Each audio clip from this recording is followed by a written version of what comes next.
प्रेमी कौन?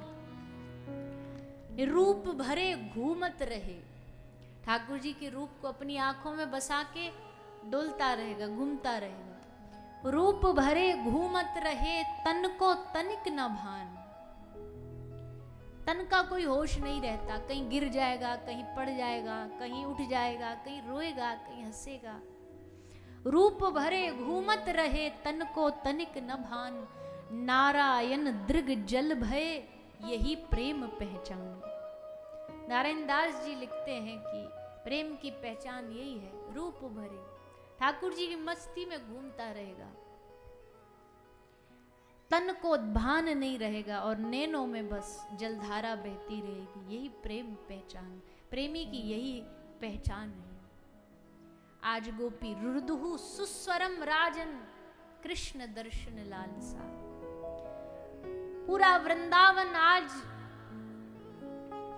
अश्रुओं में डूब रहा है, गोपियों की चीख चित्कार से वृंदावन गूंज रहा है। भगवान श्री श्याम सुंदर भी इस गोपी की पुकार को कब तक अनसुना करते, कैसे अनसुना करते? एक पुकार जब दिल से निकलती है तो सीधा उनके हृदय तक पहुंचती है।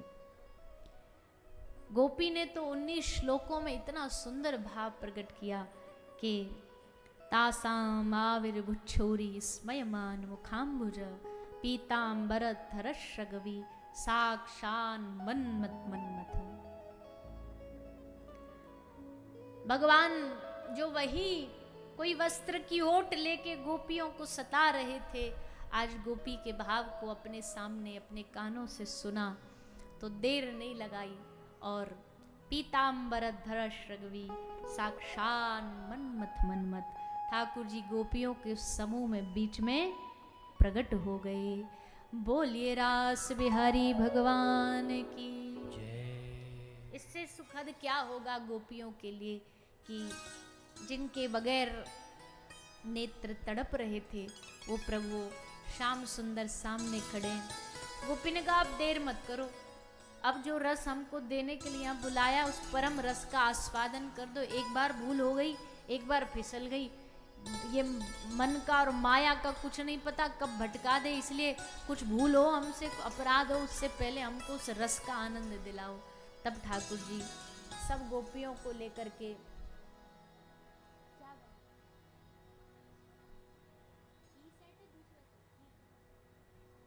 तो सब गोपियां उस रस में आनंद लेते हुए, डुबकी लेते हुए रास का आनंद ले रही है। आइए आप हम सब भी इस रास की थोड़ी सी अनुभूति करें, इसका थोड़ा आनंद लें, वृंदावन को प्रणाम करके आए, क्योंकि वृंदावन से बाहर ये रास संभव नहीं है, चाहे आप कितना भी कोशिश कर लो। रास करने के लिए तो वृंदावन की भूमि में ही जाना पड़ेगा, पर उससे पहले प्रार्थना निवेदन तो कर ही सकते हैं कहीं भी बैठे बैठे कि ऐसा अद्भुत रास हुआ न कोई सोच सकता है, न उस विषय पर ऐसा भगवान ने वृंदावन की इस भूमि पर रस बरसाया। गोपियों ने उसमें स्नान किया, जीवन धन्य हुआ, उस रस की प्राप्ति हुई। आगे भी श्री सुखदेव जी महाराज राजा परीक्षित को, क्योंकि राजा को भी थोड़ी सी शंका हो गई थी कि भाई ये काम की लीला तो नहीं, भगवान ने कहा ना ना, काम की लीला नहीं है, ये प्रेम की लीला है। कामेर प्रेमेर महाअंतर, श्री चैतन्य चरितामृत में लिखा है काम और प्रेम में बड़ा अंतर होता। काम अंधतम प्रेमेर भास्कर, काम अंधेरा है तो प्रेम प्रकाश है। दिखने में कंफ्यूज हो जाते हैं लोग, काम और प्रेम एक ही है, एक नहीं है भैया, बड़ा बड़ा फर्क है। काम में शरीर संबंधी इच्छाएं, अपने मन संबंधी इच्छाएं होती हैं, प्रेम में कोई इच्छा ही नहीं रहती। जोई जोई प्यारो करे, सोई सोई मोह भावे, प्रेम ये होता है। प्रियतम की इच्छा में अपनी इच्छा, इसको प्रेम कहते हैं। प्रेम की लीला, महाराज की लीला श्री सुखदेव जी महाराज ने श्रवण कराई। फिर आगे भगवान की कुछ और लीलाएं सुनाई, भगवान के मथुरा गमन की लीला सुनाई। प्रभु अब मथुरा जाने को तैयार होते हैं। क्यों? भगवान को पता है अभी दैत्यों का उद्धार थोड़ा बाकी है। जिस काम के लिए आए थे वो एक साइड, जो भगवान का काम था, मूल तो नहीं था पर साइड में करने तो आए थे कि भाई दैत्यों का, पापियों का भी नाश करे ताकि पृथ्वी का बोझ कम हो पाप से। प्रेम हो गया, खूब आनंद दे दिया ब्रजवासियों को। अब ब्रज से विदाई का समय आया। अब भैया संसार में आप जिससे थोड़ा बहुत भी प्रेम करते हो वो अगर छोड़ के जाता है तो आदमी की क्या दशा होती है। सोचो, जिनके भीतर निस्वार्थ प्रेम होगा उन ब्रजवासियों की दशा श्री कृष्ण के बगैर कैसी होगी। श्री सुखदेव जी महाराज वर्णन करते हैं कि आज भगवान को मथुरा ले जाने के लिए महाराज कंस ने अक्रूर को भेजा। अक्रूर मथुरा में ही रहते थे, विश्वास पात्र थे नंद और यशोदा के।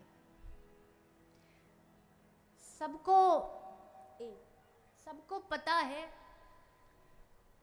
कंस को विशेष पता है कि अगर कृष्ण को मुझे यहां मथुरा बुलाना है तो किसी विशेष विश्वास पात्र व्यक्ति को भेजना पड़ेगा जो ब्रज जाकर के कन्हैया को लेकर के आ सके। देखो ये जो मैया बीच में बैठ रही है ना, मैया खड़ी हो रही है, सब बैठ जाओ, सब मैया बैठ जाओ। ये देखो आप बीच में व्यवधान ना बनो। मुझे पता आज आपके घर में पूजा पाठ होगा, पर जिसको पता रहे ना कि बीच में जाना है वो खुद ही पहले पीछे बैठा करो, ताकि पीछे से पीछे निकल जाओ तो ध्यान भी भंग ना हो किसी का। तो सब बैठ जाऊंगी। कथा में अभी जो प्रसंग की ओर जा रहे हो ना, बड़ा ध्यान जरूरी है।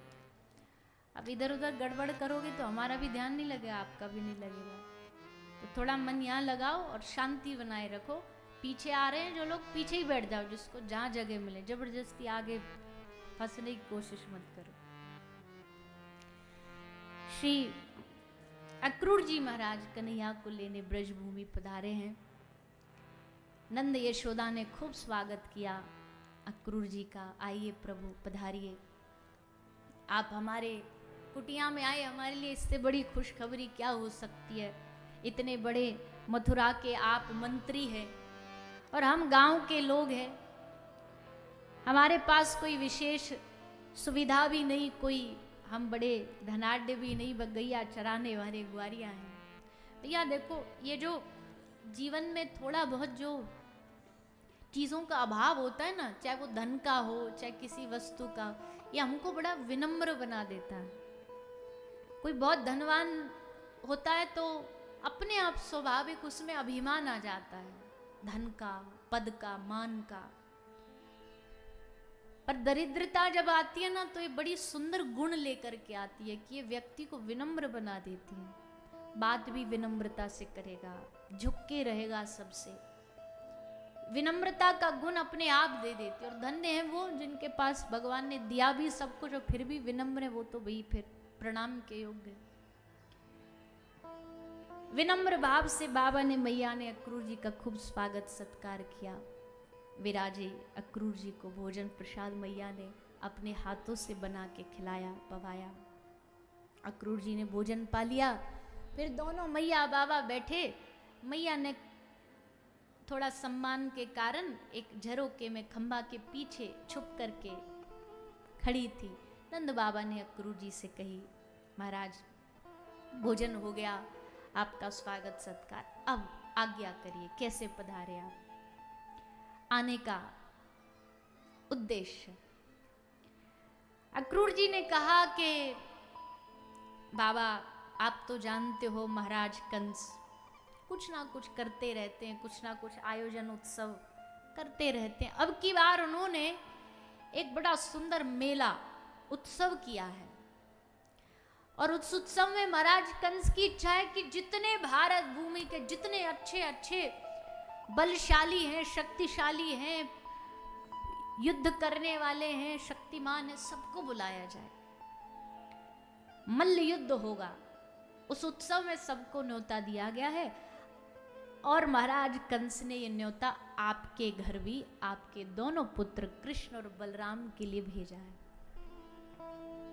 चाहते हैं महाराज कंस कि कृष्ण उस उत्सव में चले मथुरा। मैं कृष्ण को लेने आया।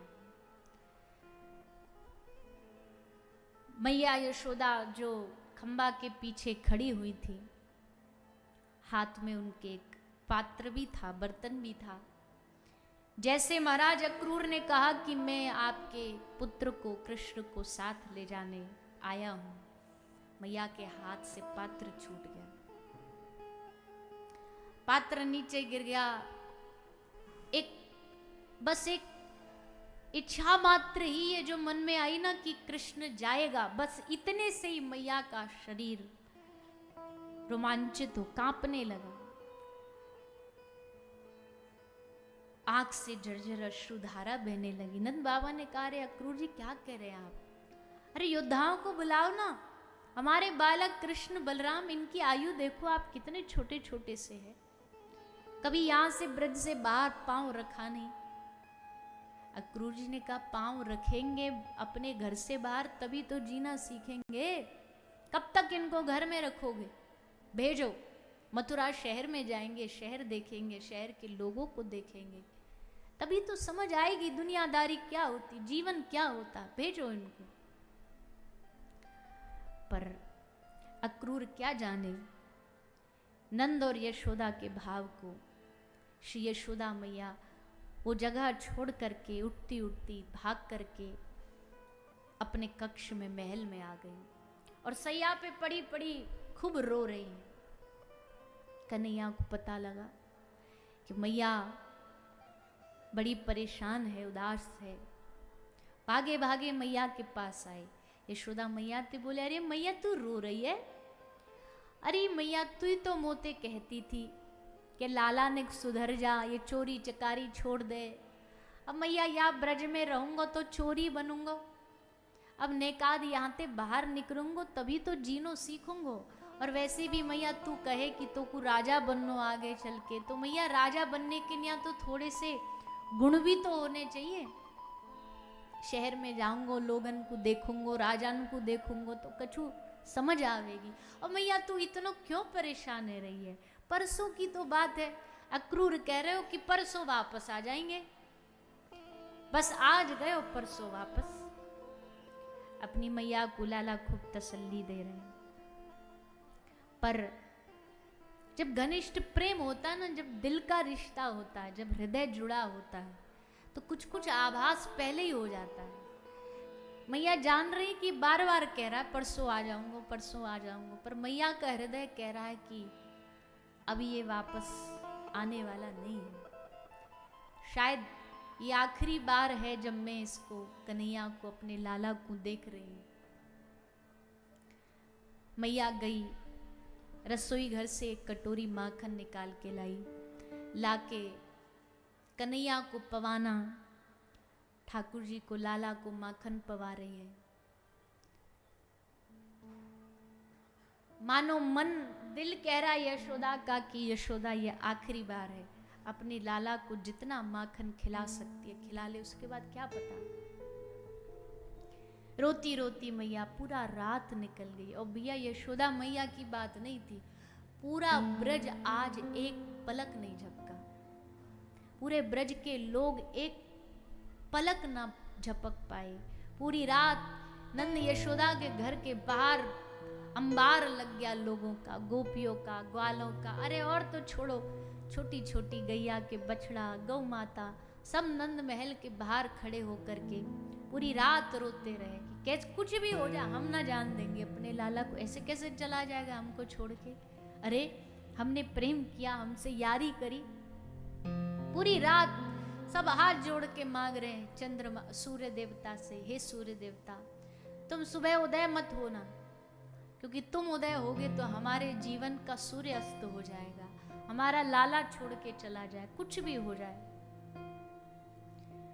पूरी रात ऐसे ही रुदन में बीत गई सुबह हुई, सूर्योदय हुआ, उन्हीं को कौन टाल सकता है। सूर्योदय हो गया, रथ तैयार हो गया, अक्रूर जी तैयार हो गए, कृष्ण बलराम दोनों तैयार हो गए, रथ पर बैठ गए। अब क्या करें, क्या बोले। जब यशोदा मैया ने देखा कि अब ये रुकने वाला नहीं है, श्री कृष्ण महल से बाहर निकले और वहीं मैया मूर्छित होकर के गिर पड़ी। रथ चल भी दिया, रथ चला, यशोदा मैया मूर्छित पड़ी है वहां। सखियों ने आके मैया को जगाया, मैया तेरा लाला जा रहा है, एक बार देख ले, फिर पता नहीं कब अवसर मिलेगा। जैसे मैया ने सुना, मैया भागी, दौड़ी मैया, जोर जोर से पुकार रही है। कन्हैया को आवाज सुनाई दी, रथ चल रहा है पीछे, मैया दौड़ती हुई आ रही है। तुरंत का अक्रूर रथ रोक। अक्रूर जी ने रथ रोका, ठाकुर जी उतरे रथ से, भागे, मैया को गले से लगाया। मैया तू क्यों भाग रही है? यशोदा मैया हाथ जोड़ के कहती है, लाला एक बात कहूं? बोले हाँ मैया बोल।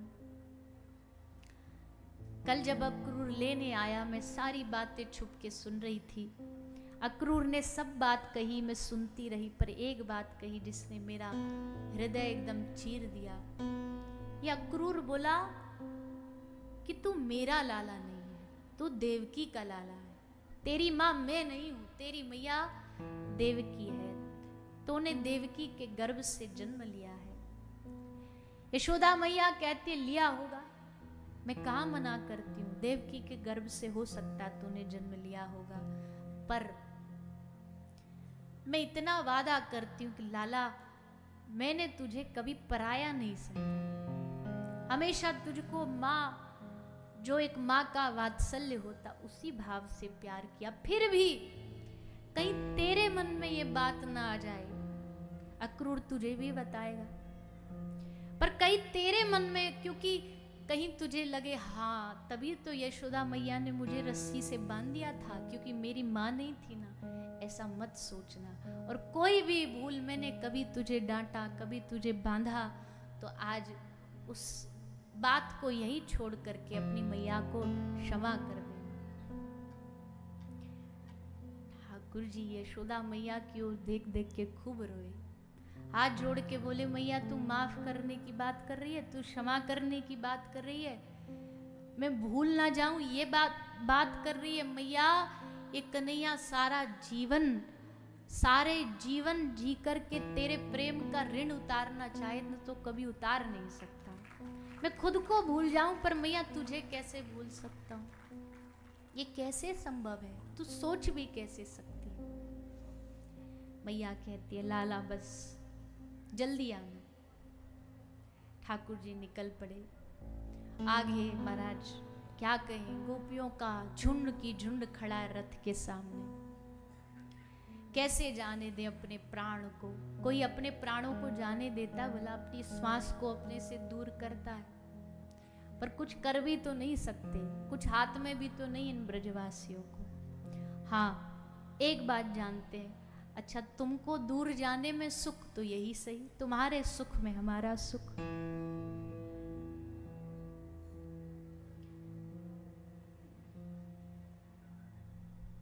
सारी ब्रज गोपियां वही खड़ी खड़ी श्री ठाकुर जी को एक दूसरे से कह रही है, इस ब्रज में इतने क्रूर आए, पर कम से कम उन्होंने हमारे कन्हैया को हमसे दूर तो नहीं किया, पर तू, तेरा नाम अक्रूर किसने रख दिया, तू तो क्रूरों का भी क्रूर है। तो हमारे लाला को, तू हमारे प्रियतम को, कन्हैया को, श्याम सुंदर को हमसे छीन के लेके जा रहा है।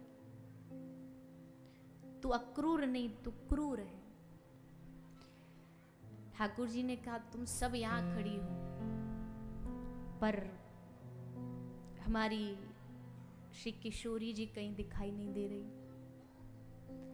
गोपियों ने कहा नहीं दिखाई दे तो ही ठीक है, क्योंकि तुमको जाता हुआ वो देख नहीं सकती, प्राणों को धैर्य बंधा नहीं सकती, पर फिर भी अगर तुम्हारी इच्छा है एक बार बता के जाने की, तो वो यमुना के किनारे पर घाट पे बैठी है, ठाकुर जी गए श्री राधा रानी के पास। श्री राधा रानी एक पत्थर पर बैठी थी। श्याम सुंदर आए। हर रोज आते थे तो चेहरे पर एक अलग प्रसन्नता होती थी, पर आज आकर के श्री श्याम सुंदर श्री राधा रानी के चरणों में बैठ गए। और वह बैठे ही नहीं, अपना बांसुरी, अपना पीताम्बर, अपना मुकुट सब उतार के श्री राधा रानी के चरणों में रख दिया।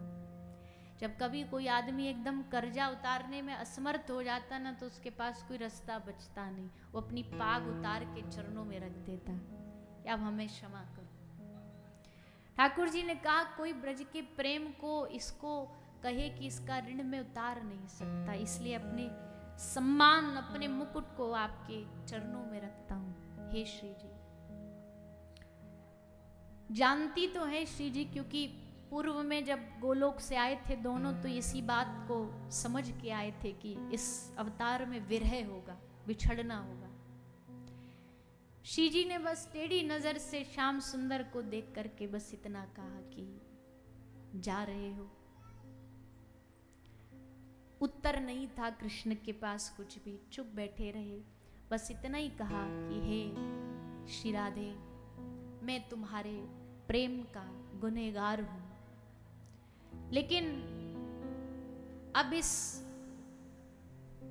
अपराध की कोई क्षमा भी नहीं है, इसलिए मुझे जाना पड़ेगा। श्री जी ने कहा ठीक है जाओ,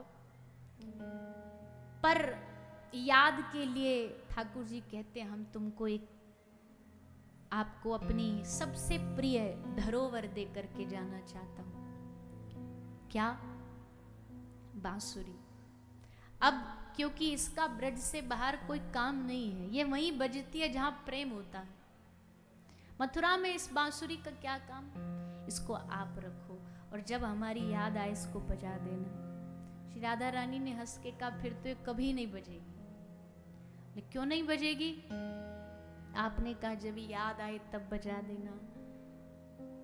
याद तो उसकी आती है जिसको भूलते हो, जिसको भूले ही ना उसकी क्या याद आएगी भला। जिसको एक क्षण भी हृदय से न भुलाया जा सके उसको कैसे याद करेंगे। खूब सुंदर वार्ता हुई और फिर श्री ठाकुर जी वहां से आगे बढ़ रहे हैं। गोपियां रुदन करती करती रथ के पीछे पीछे जा रही हैं।